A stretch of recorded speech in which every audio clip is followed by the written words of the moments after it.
Joe on line one. Joe, what's up, buddy? How you doing there, Jed? First of all, welcome back. Thank you. We always miss you when you're gone. Thank you. I miss you too. Go couple ahead. Things. Number one, did one of your earlier callers say that black people are not interested in this case, in this situation? Am I correct in that understanding? I think what he said was that most black people probably don't really know what's going on here, and aren't following the case. I disagree with him, but go ahead. What do you think? I disagree with him wholeheartedly. I think most black people are watching this situation. For one, if this guy goes free, if he walks, that's injustice in America. It's always been injustice, but we're really watching this case, or they're really watching this case just to see what's going to happen. And another thing, there's an issue of who was on top. If a guy is following me, and then all of a sudden he comes up to me and, aggressively, and we start wrestling or fighting or whatever, I'm going to try to get on top of this guy. And I'm going to try to do my best to knock him out or whatever I can do. So, the issue of who's on top, that really, is not an issue to me because, we're fighting. The guy comes out of nowhere, and naturally I'm going to try to get on top of this guy. I don't know what he's got. I don't know who he is. He comes out of nowhere, and, he has a gun and he shoots this guy for no reason. So I don't understand that. Maybe someone can help me to understand that situation right there, who's on top.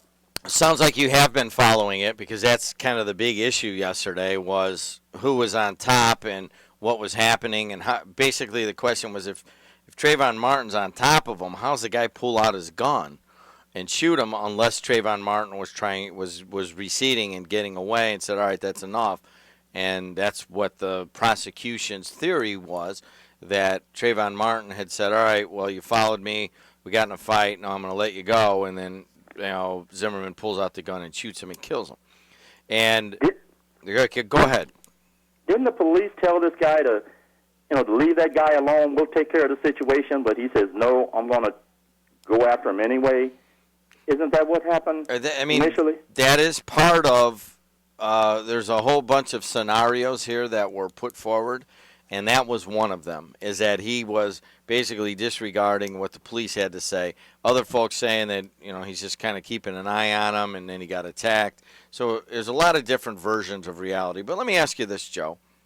What happens in your mind in America if George Zimmerman goes completely scot-free today? To me, that's telling white people it's open season on black people. You can do anything you want. If you see anybody looking suspicious or not suspicious, it's open season. Just do anything you want. The courts are with you. We'll take care of you. That's what it's saying to me. All right, let's use a local situation. Say a young black man in a hoodie wants to walk around an extremely white area, and let's not even use Munster because Munster, I think, is more diverse now than it used to be. But maybe let's say areas of Crown Point, and a kid just wants to walk through Crown Point. He's going somewhere. He's going to see a friend or whatever. What is the situation for that young black man walking through an entirely white neighborhood of Crown Point?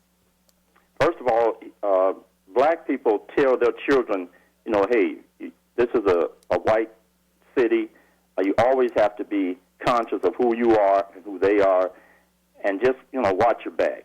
So we tell children that every day. So if you're in a white city or just a black city, you always have to be conscious, but really in a white city, of who you are and where you are. Okay. Because anything can happen. All right, so if Trayvon Martin is killed and there's no retribution, there's no, consequences for George Zimmerman in this, what's it telling that young black man? It's telling that young black man that there is no justice in America, and what mom and dad has said to me is true, and I really have to watch myself, and this is not a justice society. All right, all right. I got you there. All right, now let's look on the other side. What is it telling the white guy with the gun? It's telling the white guy with the gun, hey, it's open season on black people. If you find anything suspicious, you can go ahead and do whatever you want to do. The court system will take care of you.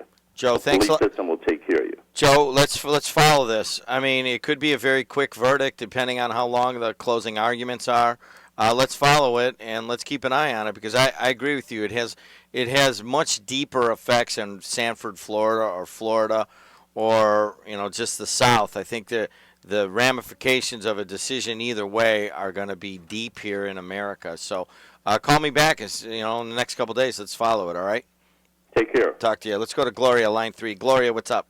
I didn't think I'd miss you, but I heard you on the playbacks. And so you're not giving all the information. Remember, this young man had family living in that wherever he was going. That's number one. Number two, this man was told to, to stand back. He wasn't a police person, but I understand his father was something in the community, the Zimmerman. Number three,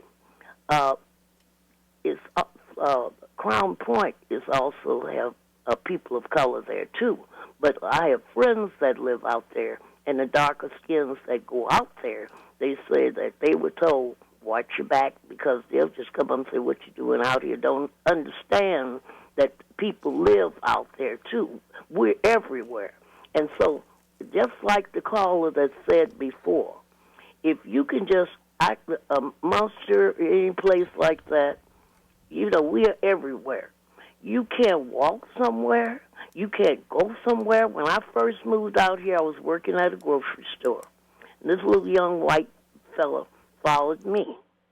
And when I got home, I called up the police, and they went back to the store. He said, well, I'll just, So, and I don't live in a gated community. Now it's a poor neighborhood. You understand?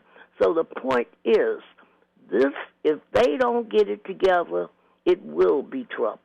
Because it is showing you got no freedom. You can do anything you want to, people of color. You can do anything you want to them. What do you mean by that? What do you mean by that? And you cannot compare it with the O.J. case because he had a good defense lawyer, and he said if the glove don't fit, and that's how he got off. But from then on, they was on O.J.'s back. Okay. So this case, and then they tried to say that Zimmerman was white. Then they brought, he's mad. Well, it doesn't matter if it was two blacks, two whites, to whatever the situation is.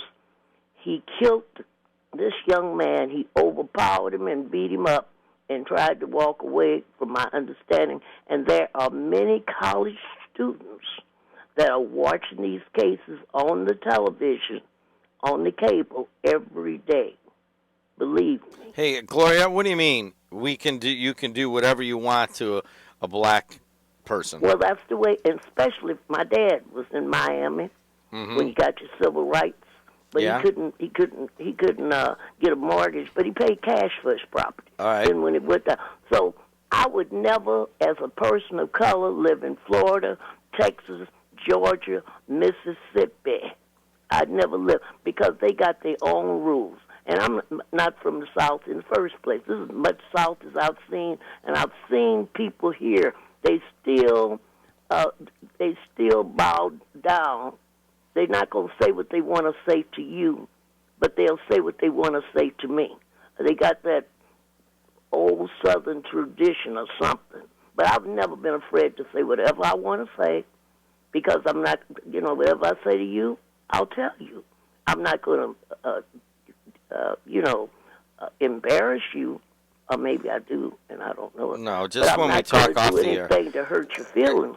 But if anybody came up to me and hit me and beat me up, you understand, then, and I'm in the other neighborhood, it doesn't give you the right, and it's because that's why I don't like these crime-watching people. Why don't you like crime? What do you mean crime-watching people? These people like the Zimmerman, because he forgot, and because the boy had a hoodie, you got hoodies, I got hoodies with my jogging clothes, and they forgot. His family lived in that thing, so they switched it from white to black. So they said, his mother's Puerto Rican or Mexican or something, and so that makes it okay. All right, Gloria, I got other people. Thank you so much. 219, bye-bye. talk to you. I miss you, Gloria. 219-810.